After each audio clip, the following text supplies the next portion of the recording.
but what has been kind of hidden is the gay casting couch. You know, the day I arrived in Hollywood, they told me when I was offered the job at Warner Brothers that you need to know this town is run by a homosexual mafia. And I believe oh my gosh! All right, don't say that. We're gonna wrap it up. No, be careful what you say on Infowars. Even here, I don't. We don't want them coming after us. Thank you.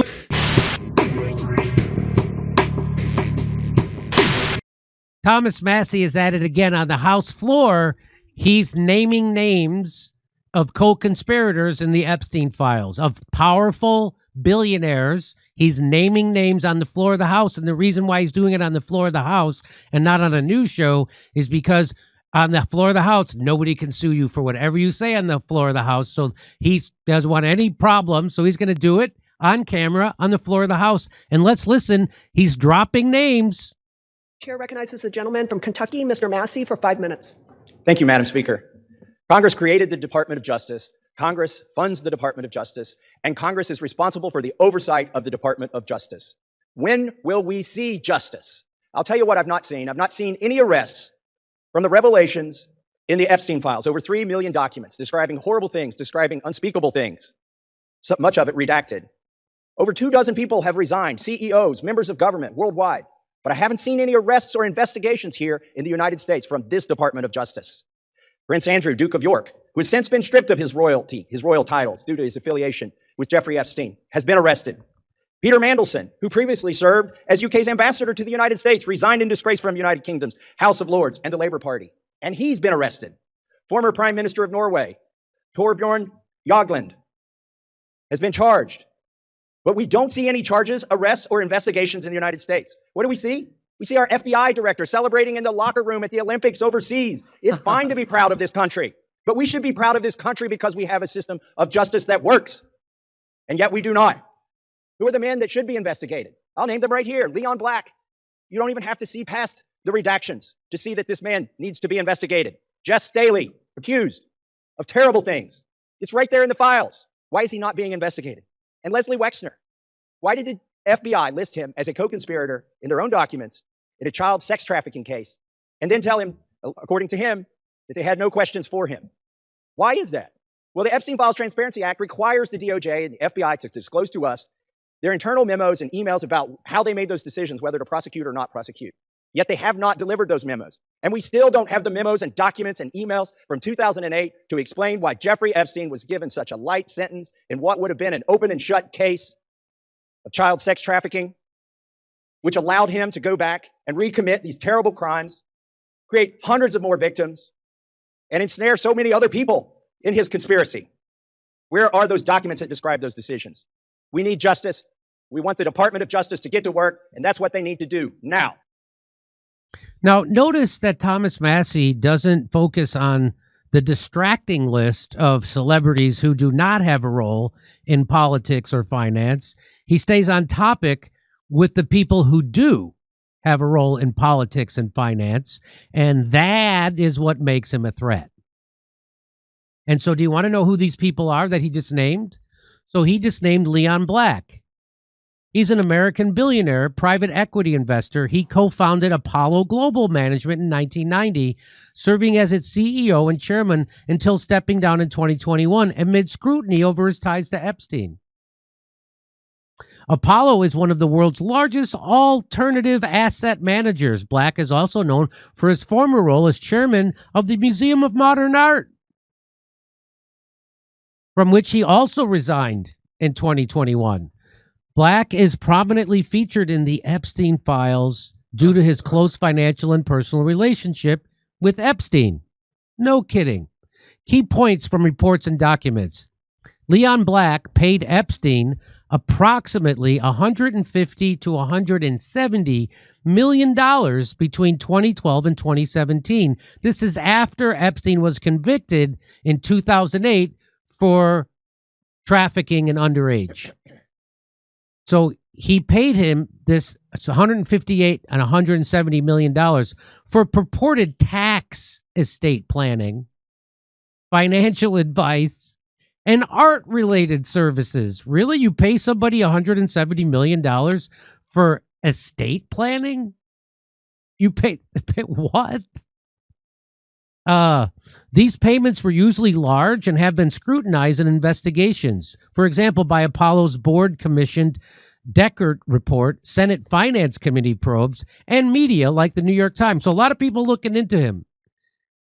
Epstein advised Leon Black on complex tax avoidance strategies, art deals, and personal matters. Some documents show Epstein pressured Black for more payments and acting as a fixer for sensitive issues. For example, managing relationships with women or IRS concerns. Black has consistently denied any knowledge of or involvement in Epstein's criminal trafficking activities, describing their association as a horrible mistake. In hindsight, he settled with the U.S. Virgin Islands for $62.5 million in 2023 to resolve potential claims related to Epstein with no admission of wrongdoing. Oh, yeah, so there's that really almost $63 million, but I didn't do anything. I just want to give you $63 million. So here's the accusations against Leon Black in connection to the Epstein files and related matters. Multiple women have accused Black of assault or misconduct, some allegedly occurring at Epstein's Manhattan townhouse. These appear in civil lawsuits, emails, and investigative records referenced in the Epstein files. Specific claims include a rape allegation from at least 3 women, one in 2002 involving a former girlfriend, another claiming assault on a 16-year-old autistic woman, trafficked to Black via Epstein and Ghislaine Maxwell. Some lawsuits have been dismissed, withdrawn, or settled without admission of liability. Manhattan prosecutors, investigated these allegations but brought no criminal charges against him. Documents mention Epstein's involvement in Black's personal affairs, such as advising on non-disclosure agreements or payments to women connected to Epstein. Isn't that interesting? Okay, here's Les Wexner, Thomas Massey named. He's an American billionaire, businessman, philanthropist, watch out for that name, and founder of L Brands, formerly The Limited, Inc., the parent company of Victoria's Secret, Bath and Body Works, and Abercrombie and Fitch.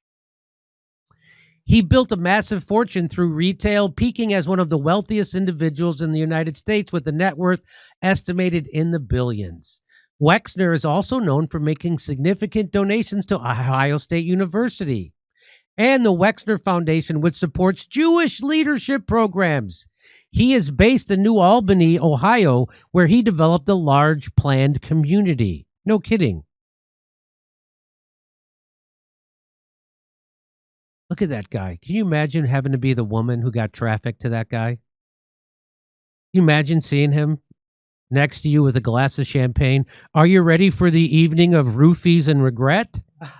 Don't worry, you're not going to remember anything anyway. Wexner had a long and close relationship with a professional and personal relationship with Jeffrey Epstein starting in the late 80s. Epstein served as Wexner's financial advisor, money manager, and power of attorney holder for many years, managing Wexner's vast wealth with significant autonomy. This arrangement helped Epstein amass his own fortune and connections. Their ties reportedly ended around 2007-2008 when Wexner accused Epstein of misappropriating or stealing tens of hundreds of millions of dollars, with Epstein reportedly returning about $100 million. Whoa! Wexner, where do you put $100 million? Wexner has described Epstein as a con man who duped him, calling himself naive, foolish, and gullible in trusting Epstein. Oh, right, a naive, innocent billionaire financier for Jeffrey Epstein. Just really naive. It's like learning that Bambi was blowing hunters to avoid being shot. That's what that sounds like. Wexner is one of the most frequently mentioned individuals in the Epstein files. His name appears over 1,000 times, sometimes cited as more than 1,300. Wow. Maybe it's just because he's got one of those names that really flows off the tongue, you know? It's fun to say. It's like ordering a deli sandwich. Hey, this time with less Wexner and more pastrami. So here's the key accusations against him in the files. He's labeled as a potential co-conspirator. That's a big charge. In a 2019 FBI document, unredacted in recent releases, Wexner was identified as a secondary or potential co-conspirator in Epstein's activities, along with Ghislaine Maxwell and others. The document notes limited evidence regarding his involvement. Prosecutors in 2019 informed Wexner's counsel that he was neither a co-conspirator nor a target after he provided information. Facilitating Epstein crimes via financial support. Critics, including some House Democrats, have accused Wexner of being the single most significant enabler by providing Epstein with immense wealth and access that allegedly helped fund and sustain Epstein's trafficking network. Representative Robert Garcia stated that there was no single person more involved in providing Epstein with the financial support to commit his crimes. This focuses on the power of attorney, large transfers, and how Epstein leveraged Wexner's resources. Allegations of sexual involvement. Virginia Giuffre, a prominent Epstein victim, claimed in court documents that Wexner was one of the men who Epstein trafficked her. Others' records mention FBI interest in whether Wexner had knowledge of or participated in Epstein paying girls or young women for sex acts, or interactions with underage girls in Epstein's circle. Some documents reference unverified allegations of Wexner interacting with young women. Other details, files include Epstein's draft notes referencing gang stuff for over 15 years. Gang stuff for over 15 years, and mutual debts. Wexner making Epstein rich, Epstein aiding Wexner financially. Some contacts reportedly continued past 2007. Photos of Wexner and Epstein appear in releases. Here's that guy, Jess Staley. He was also mentioned by Massey. He's an American banker and former high-level executive in finance. He spent much of his career at J.P. Morgan Chase, which I think, Steph, you said paid out 130 some million. Yeah, there was some. Yeah, I can look back. Epstein victims. Check that. Check. Make sure it was J.P. Morgan Chase. Okay. Where he rose to lead the asset management and private banking division, and was instrumental in maintaining the bank's relationship with Jeffrey Epstein. In 2015, he became CEO of Barclays, a major UK bank, serving until his resignation in November 2021 amid scrutiny over his ties to Epstein. The UK's Financial Conduct Authority later fined him £1.8 million and banned him from senior financial roles in the UK, finding he misled regulators about the depth and nature of his Epstein relations. Staley had a close, long-standing professional and personal relationship with Epstein dating back to the early 2000s at J.P. Morgan. He was described in media and court filings as Epstein's chief defender internally at the bank, helping sustain Epstein's account even after Epstein's 2008 conviction for procuring a minor for prostitution. Their contacts continued past 2008, including Staley visiting Epstein's Palm Beach home in 2009 during Epstein's work release sentence. Emails showed sexually suggestive exchanges about young women post his 2008 conviction, and Staley admitted in 2025 UK court testimony to having consensual sex once with a woman who was part of Epstein's staff, introduced by Epstein at Epstein's brother's apartment in New York. Jimmy, according to this, in 2023, J.P. Morgan Chase agreed to pay over $365 million to settle lawsuits alleging the bank enabled Jeffrey Epstein's sex trafficking operations. There you go. The settlement included $290 million to victims and $75 million to U.S. Virgin Islands without admitting wrongdoing. All right. Wow, that's a lot of money for not doing anything wrong. I like his name, Staley. It sounds like when something wasn't prepared freshly. Hey, excuse me, waiter, this bread came out kind of Staley. Recent documents show Epstein helped Staley's daughter with academic and career matters, leveraging connections to Columbia University affiliates. Staley served as a trustee for Epstein's 2014 trust. He signed documents show his involvement until at least 2015. Contradicting some prior testimony, he turned down such a role. He was even named in draft wills as a potential estate executor. Wow. Here's the key accusations. He had sexual misconduct and grape allegations. Newly unsealed documents cite serious claims reviewed by U.S. prosecutors. These include the Staley forced a woman to touch his genitals during a massage before graping her and left bloody marks on the arms of another woman he nicknamed Tinkerbell. Prosecutors examined these allegations of grape and bodily harm occurring at Epstein's New York residence. Staley has denied any wrongdoing and has never been criminally charged related to these claims. He's also enabled Epstein's activities. Critic and filings, lawsuits against Staley, drawing the U.S. Virgin Islands allegation, accuse him of thwarting efforts to cut ties with Epstein, acting as an internal advocate and helping Epstein maintain banking access that allegedly supported his operations. Some point to his role in keeping doors open for Epstein post-conviction. Files highlight ongoing communications, Epstein's role in Staley family matters, and Staley's trustee position on Epstein's estate trust.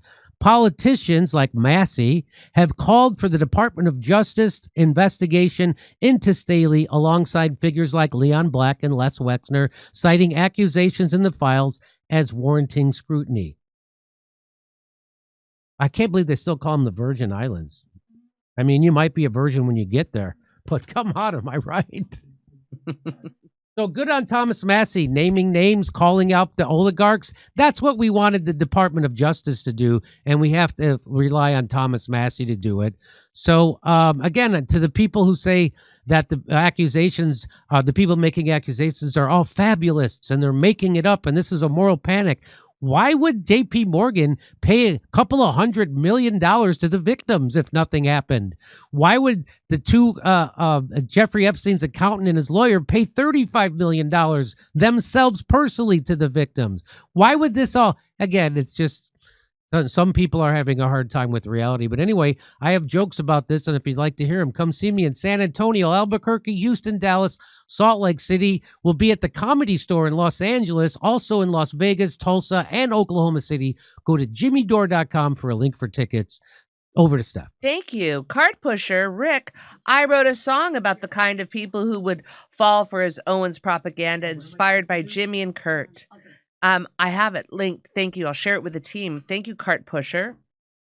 He was shot in the back of the head. That was an obvious exit wound, Dobther. Hell is going to lick every inch of my body. Does it include a happy ending? Oh, boy. Thomas Massey, 2028, for president. We must get this man elected. Yes, I think right now he has his, he needs our help now. Maria Farmer told Whitney Webb that Wexner is the head of the snake and worked for Mossad. Cart pusher Rick. I think it's important to note how evil Leon Black is. If this is true, so people will act. Control F, search, bite. Yeah. Hempcar, we got the link. Much appreciated. All right, Jimmy, how you doing? Okay, camera 4 to move off of me and off of Jimmy. Lose camera 4. Okay. Okay, here we go, ladies and gentlemen. Let's see what else I have. Oh. Why do we put up with all of this, Morty Duke? Because we're helpless? I mean, like, what, what can we do? Well, I mean, really. Nobody's coming to get my vote. Nobody, did you vote for war? Did you vote for expanding the military-industrial complex? Did you vote for no health care for anybody, ever? Did you vote for the violence that we've seen on our streets? Okay. Ready for Jimmy? Ooh, back to Jim. Hey, and there's a lot more to this story. We'll be right back in 1 second. But first, I want to tell you, hey, Kalshi has that idea. Is the U.S.-Iran nuclear deal? Let's go to this. U.S.-Iran, are they going to have a nuclear deal? Is there going to be a deal? You can go make what do they don't call them bets? They call them trades over at Kalshi. And so right now, U.S.-Iran nuclear deal, is it going to happen before 2027? 56%. Before August, 42%. Before April, 24%. So that's with Kalshi. Go over to Kalshi if you want to make a trade. Oh, you saw her.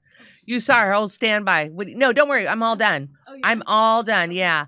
Ladies and gentlemen, what a day. Misha, stay out of the shot. Misha, get out of my effing shot. All right. That's it, ladies and gentlemen. We're going to be back on Friday and then Saturday.